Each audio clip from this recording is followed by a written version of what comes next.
Hello' guys, আপোনালোকলৈ top সাধাৰণ জ্ঞান লৈ আনিছোঁ। ভিডিঅ'টো স্কিপ নকৰাকৈ শেহলৈকে চাওক আৰু লাইক শ্বেয়াৰ লগতে চেনেলটো নতুনকৈ অহা লোকে ছাবস্ক্ৰাইব কৰি দিব।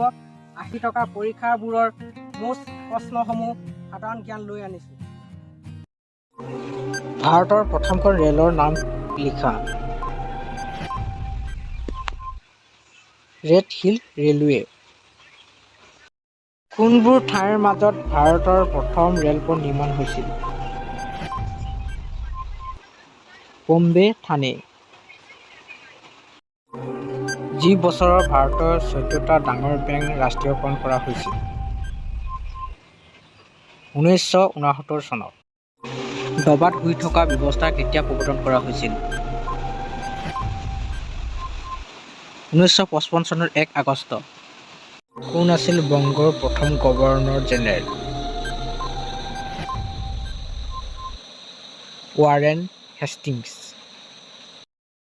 পূবৰ ভাৰতৰ প্ৰথমখন যাত্ৰীবাহী ৰেল ক'ৰ পৰা চলিছিল? হাওৰা টু হুগলী।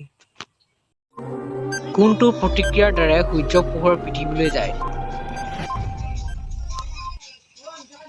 বিকিৰণ। প্ৰথম ৰেলৱে বৈদ্যুতিক পোহৰৰ সমানক ফিক্সাৰ হিচাপে প্ৰৱৰ্তন কৰে? Jodhpur railway. Grand central terminal park Avenue New York বিশ্বৰ অন্তৰ্গত আটাইতকৈ ডাঙৰ ৰেলৱে ষ্টেচন। পতংগ বিজ্ঞান হৈছে অধ্যয়ন কৰা বিজ্ঞান। পোক পৰুৱা।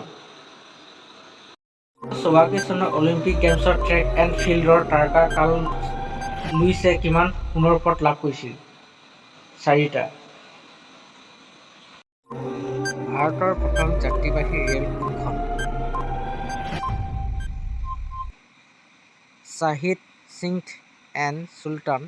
ইয়াৰ 18টা প্ৰশিক্ষণ আছিল আৰু ইয়াৰ আৰম্ভ হৈছিল 335 ত।